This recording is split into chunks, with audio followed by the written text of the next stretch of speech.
What's with runners? A runner is a game in which your progress is continuous. Essentially, the genre is defined by the fact that you're moving and you just keep going. You can't turn around, stop, or anything like that. Progress is continuous and usually constant, though sometimes the speed increases over time. If you just keep going though, where are you going? Well, runner games don't really have an ending. You just go until you lose, aiming for a high score, similar to an old arcade game. Well wait, that's not true. Bit Trip Runner isn't like that.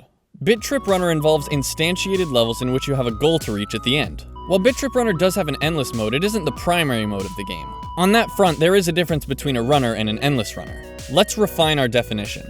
A runner is a game where you just keep going. Progress can't be halted and the player is constantly moving.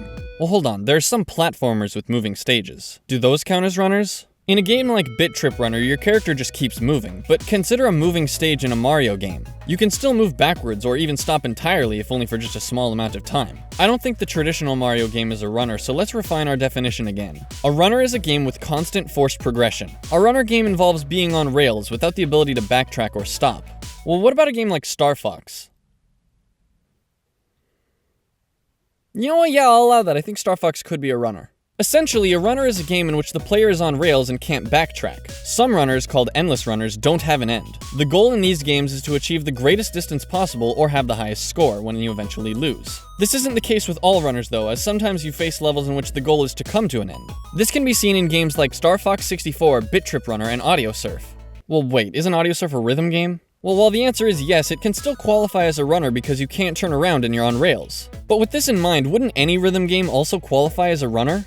I mean, let's think about it. Once you start a level or song in a rhythm game, you essentially can't stop unless you pause the game. You just keep going. It might be hard to visualize games like Guitar Hero, Dance Dance Revolution, or OS as runners, considering they don't feature a character avatar on rails. Additionally, while most runners rely on movement through spatial direction influenced by time, rhythm games focus more on time. It's pretty unconventional, but the only real difference between rhythm games and runners is the means by which information and instructions are presented to the player. Typically, a runner involves displaying visual information to the player, whereas rhythm games, along with visual accompaniment, heavily relies on audio, especially for timing inputs.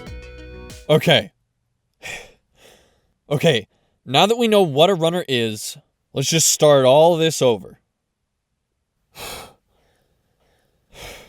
What's with...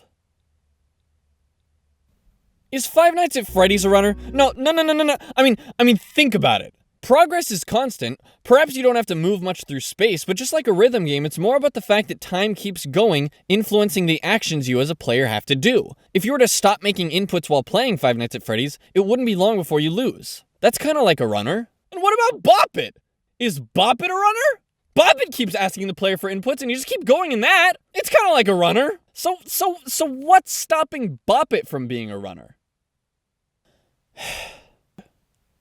You know what? Genres are weird. We use genres as a means of labeling games, often in order to judge whether or not we'd be interested in playing that game. Oftentimes, however, there's a lot of gray area in defining genres. In fact, how a genre is understood to be defined may very well be different between people. Heck, my video on roguelikes is all about that, and I still get regular comments telling me that I'm wrong. If I tell you about a game and how it's a space shooter, you might be thinking about this when I'm actually talking about this. Words can only have so much meaning behind them, and in some regards, assigning labels to things can lead to gray areas in far more than just games. It's an imperfect system, but there's not much else we can do about it, so we'll just have to be mindful about it, you know? So, what is a runner?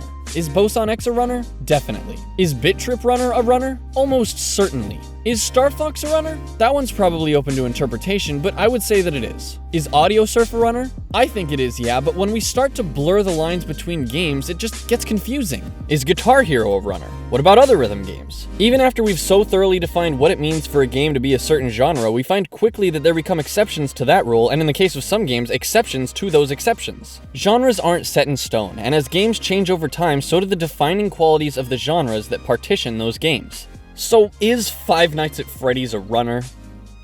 Well, I guess that's open to interpretation. My interpretation? I don't know.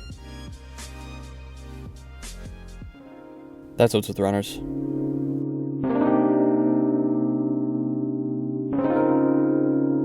Well, that was a weird episode, but I'm interested in hearing what you think. Is Five Nights at Freddy's a runner? What makes a runner to you? Leave a comment with what you think, and don't forget to subscribe and check out less weird episodes of What's With Games. Also, I'm on Facebook and Twitter, do that.